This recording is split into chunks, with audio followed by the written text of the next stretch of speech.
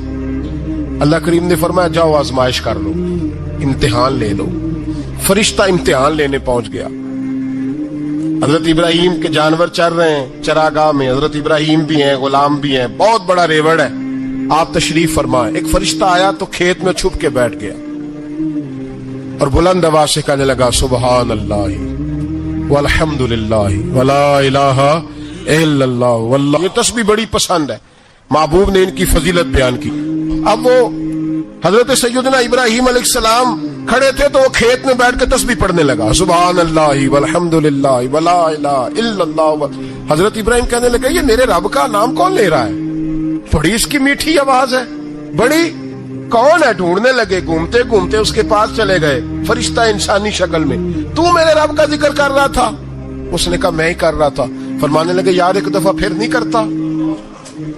تو کہنے لگا ابراہیم پہلے تو میں اپنی مرضی سے کر رہا تھا، تو کہتا ہے تو پیسے لگیں گے، پیسے ہیں تو کر دیتا ہوں۔ حضرت ابراہیم کہنے لگے بول تو کیا لے گا؟ میرے اللہ کا ذکر سنانے کا کیا لے گا؟ کہنے لگا جتنی بکریاں آپ چرا رہے ہیں ساری دے دے تو میں اللہ کا ذکر سنا دیتا ہوں۔ آپ نے فرمایا بس جا تیری ساری ہوئی، میرے رب کا ذکر سنا۔ اور پھر شروع ہو گیا سبحان اللہ الحمد للہ ولا الہ الا اللہ واللہ اکبر۔ حضرت ابراہیم علیہ السلام کیف میں، یار پھر ذرا سنا، نا علما وچ پھسا سانو، تو یار دی گل سنا سانو، ذرا دوبارہ سنا۔ میں پھر سنایا، ایک دفعہ پھر کہا۔ فرشتہ کہنے لگا بس جی آپ کے پیسے پورے ہو گئے۔ حضرت ابراہیم کہنے لگے چل ایک دفعہ اور سنا۔ کہنے لگا پیسے لگیں گے، تو کیا لے گا؟ کہنے لگا گائیں بھینسیں ساری میری۔ فرمایا بس یار اتنی قیمت، تو سنا صحیح، سارا کچھ ہی تیرا۔ پھر شروع ہو گیا سبحان اللہ والحمد للہ ولا الہ الا اللہ واللہ اکبر۔ گائیں دے دیں، بھینسیں دے دیں، وہ ذکر سناتا ہے۔ حضرت ابراہیم کبھی مچلتے ہیں، کبھی روتے ہیں، کبھی آہیں بھرتے ہیں، تو میرے رب کا نام لے رہا ہے، ذرا پھر سے لے۔ کیف جاری ہے۔ کہنے لگا بس بھائی۔ حضرت ابراہیم فرمانے لگے تو اور لے لے جو لینا ہے، مجھے ذکر سنا۔ اس نے کہا ابراہیم بکریاں میں لے چکا، گائے بھینسیں میں لے چکا، اونٹ رہ گئے، سارے لے لوں گا پھر ذکر سناؤں گا۔ فرمایا جا تیرا ہوا تو ذکر سناتا رہ، میں دیتا ہوں۔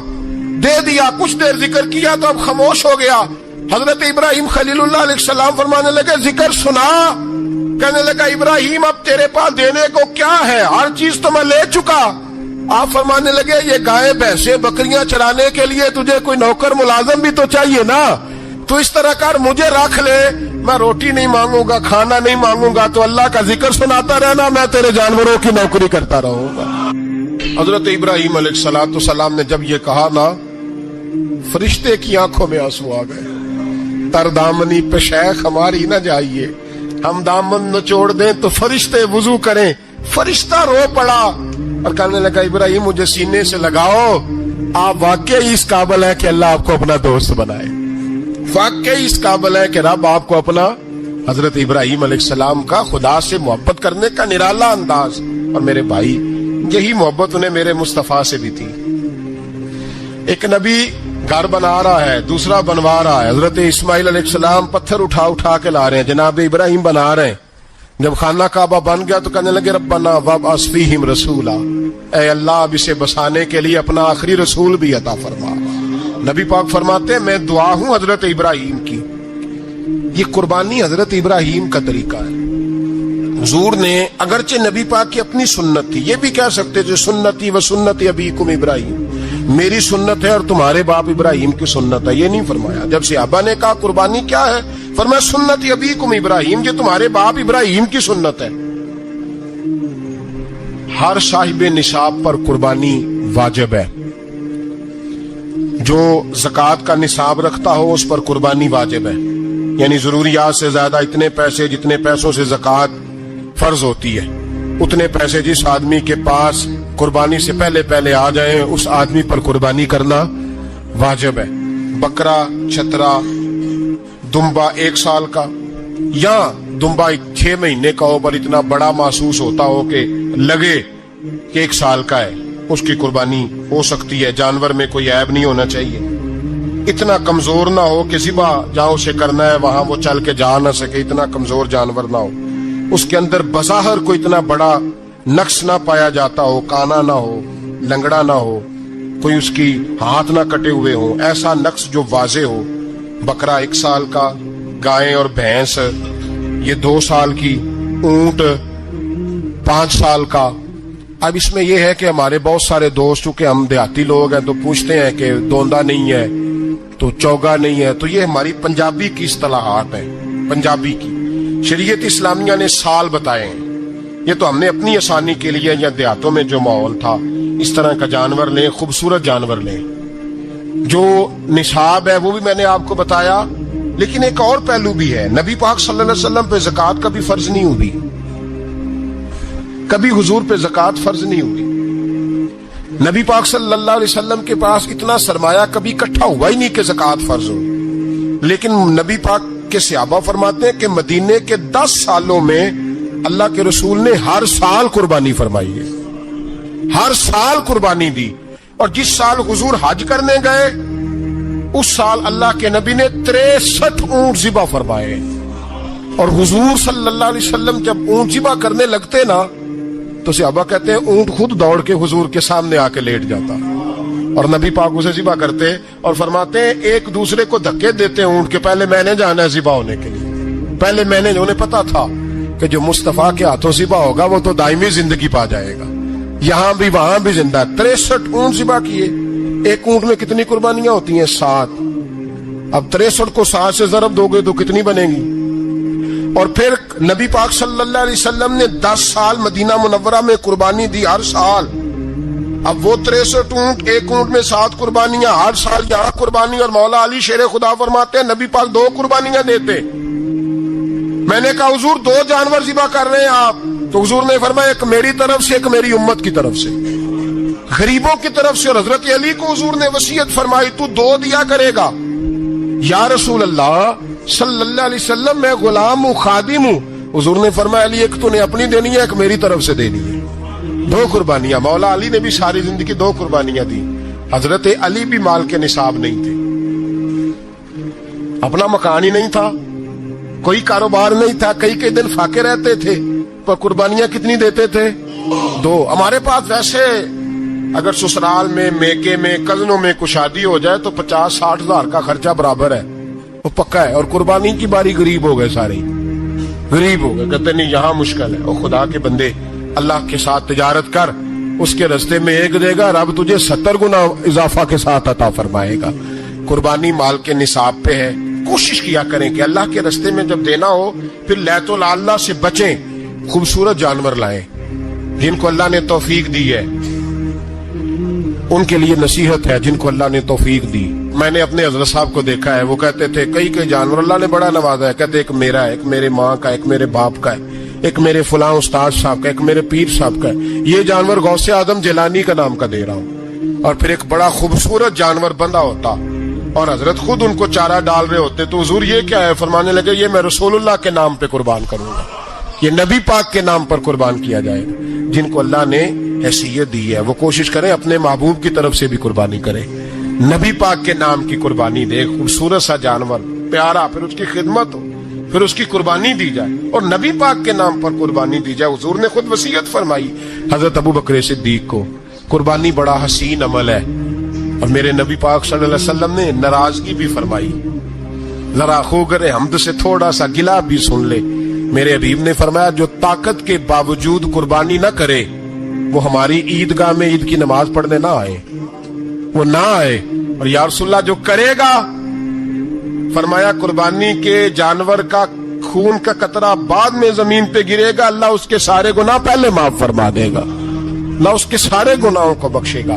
قربانی کریں، خوبصورت انداز میں کریں، اللہ کی رضا کے لیے۔ بزرگوں نے لکھا ہے 3 حصے کرو گوشت کے، ایک گھر میں رکھو، ایک رشتہ داروں میں بانٹو، پڑوسیوں میں بانٹو، اور تیسرا فقط غریبوں کو دو۔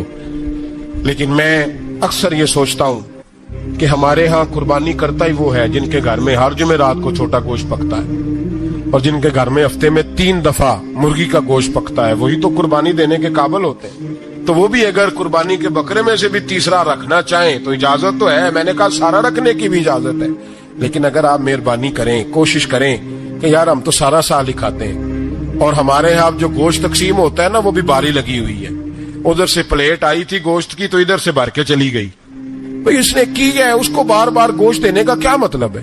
آپ یہ دیکھیں عزیزوں میں، رشتہ داروں میں، اور میں اگر تھوڑا سا آپ کی توجہ کرانے میں کامیاب ہو جاؤں تو سفید پوش لوگوں کو دیکھیں، کچھ سفید پوش ہیں، سفید پوش جن کے اوپر قرضے ہیں، بیماریوں نے جکڑ لیا ہے، گھر میں بڑے بڑے سخت مریض آ گئے ہیں، سفید پوش پہلے دیا کرتے تھے، آپ ان سے پوچھتے ہیں صاحب قربانی، تو بات کو ٹالتے ہیں، وہ کہتے ہیں سوچ رہا ہوں کوئی حصہ اسا ڈال جائے، پردہ پوشی کرتے ہیں، کہتے ہیں کہیں حصہ رکھا ہوا، پردہ پوش، اکثر وہ لوگ قربانی نہیں دے پاتے، اکثر دیا کرتے تھے اب نہیں دے پا رہے، کیوں؟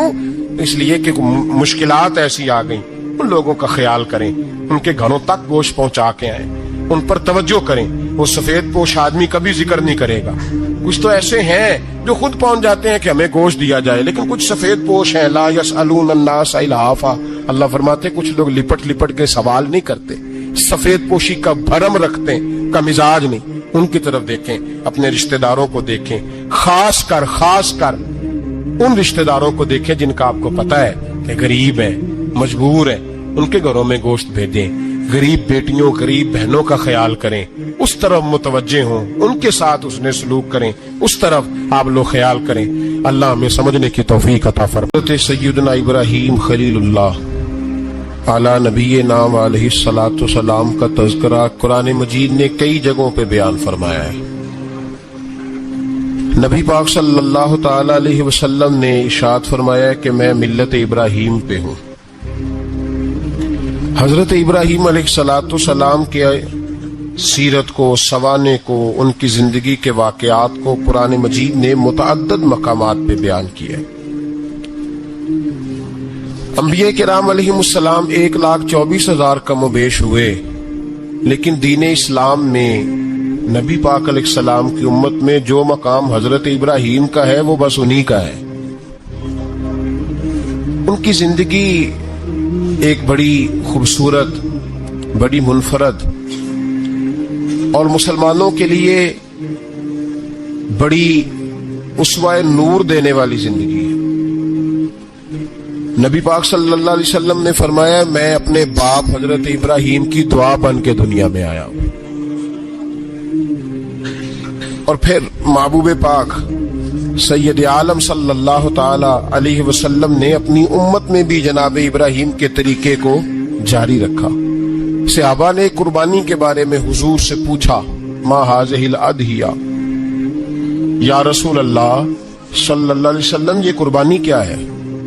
تو فرمایا سنت ابیکم ابراہیم، یہ تمہارے باپ حضرت ابراہیم کا طریقہ ہے، یہ تمہارے باپ حضرت، حالانکہ قربانی نبی پاک صلی اللہ علیہ وسلم کا بھی طریقہ ہے، لیکن فرمایا تمہارے باپ حضرت ابراہیم کے ذکر کو باقی رکھا۔ اللہم صلی علی محمد وعلی آل محمد کما صلیت علی ابراہیم وعلی آل ابراہیم، ان کے تذکرے کو باقی رکھا دین کے اندر۔